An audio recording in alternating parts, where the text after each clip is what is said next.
Hello world, it is Tuesday, December 6th, 2022, and looking out the window at Defiance, it's kind of an overcast, cloudy day.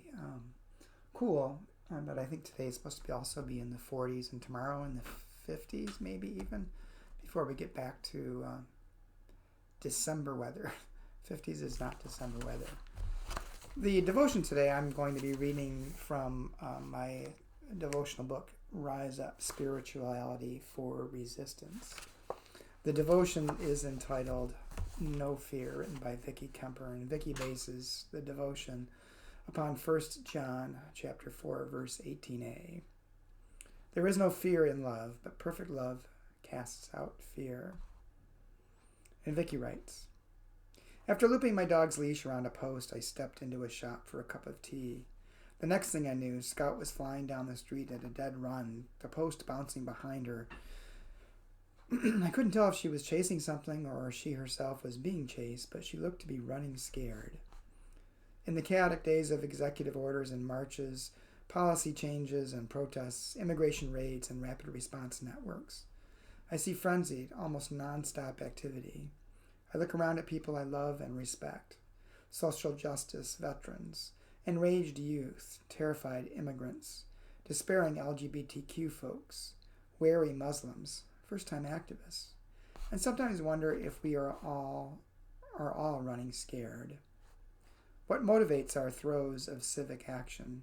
What generates our columns of resistance? What galvanizes me to action?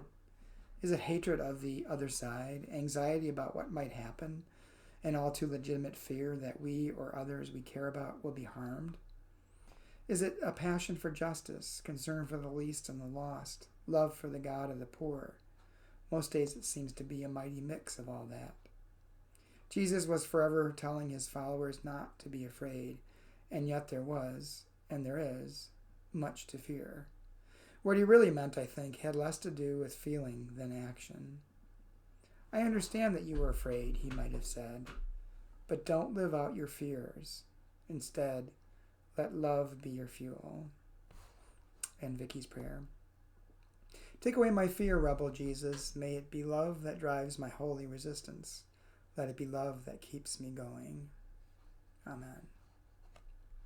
And for me, this devotion is just a reminder to not let my fear overwhelm me and overcome me to the point of inaction, but to actually let my fear drive the response that I need to take in the world.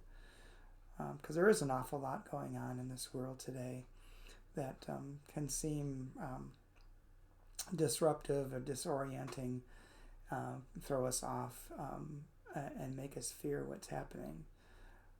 But we need to get past our fear and we do the work necessary to bring people together for real change, to offset that fear and to overcome the fear. And love is at the root of all that, I really believe. Let that be our driving force. And sometimes fear can freeze us into inaction. But I think also sometimes we need to let our fear push us into anger that will impel us to do what we need to do and come together with like-minded folks and become the change that we wish to see in the world. And really that is all centered on love and remembering that we are loved. So as Vicki wrote at the end, Jesus might have said, I understand that you're afraid, but don't live out of your fears. Instead, let love be your fuel. Hope you have a good day and hope to talk to you again tomorrow.